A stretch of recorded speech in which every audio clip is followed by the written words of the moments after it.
Mini episode 1552 of the FDH Lounge is brought to you by Sportsology, delivering unconventional columns and webcasts about sports, TV, music, movies, and more. Follow them on the web at sportsology.com. The FDH Lounge. You'll want to schedule your life around it. A long time ago, on a gloomy, wet Cleveland spring night, two men stand alone amidst the late-night drizzle. Their voices echo across the vacant station parking lot as they debate the merits of the great American radio show that have been missing for far too long. On that night, an idea was born. That idea became the FDH Lounge.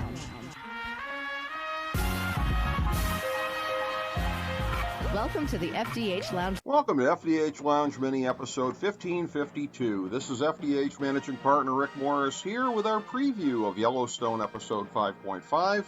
Here's our top 5 notes of interest heading into the next episode. Number 5. Casey and Monica reach a milestone in their mourning. Their infant son is now buried at the ranch near a dead horse in accordance with tradition. John and Beth stumbled upon the service and guessed, probably correctly, that they were expected to keep their distance, and so they did. That moment symbolized where Casey has really been since the beginning of the series, with one foot in the Dutton family and one foot in his wife's community.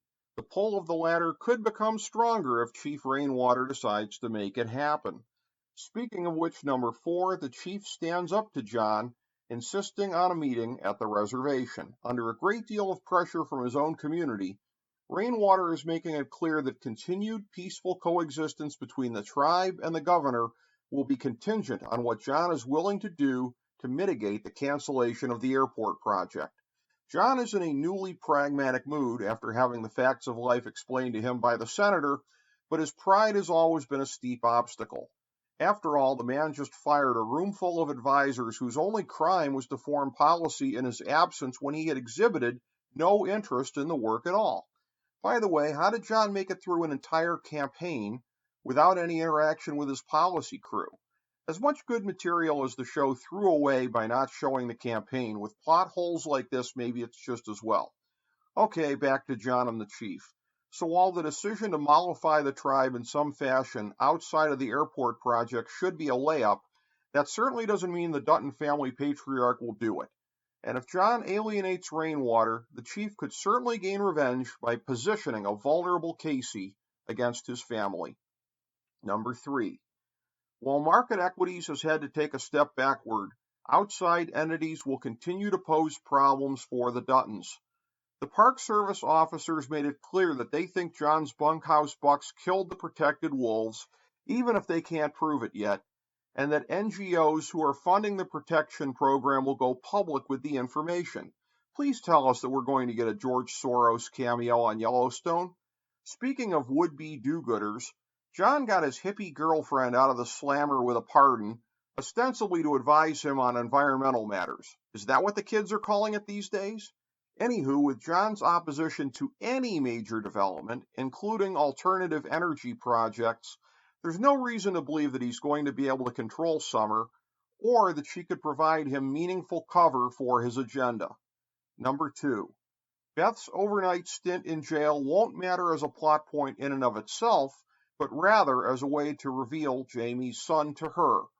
We've pointed out plot holes this week and previously, so in fairness, we have to give credit for a masterful reveal of Jamie's kid to Beth.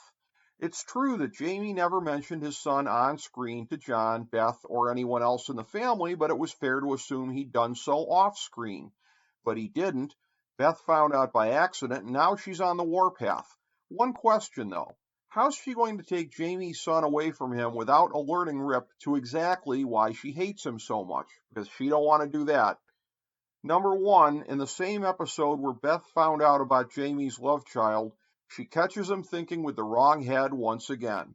His tryst with the market equities hired gun was predictable, but Beth finding out right as it was happening most certainly was not. Again, great plot twist.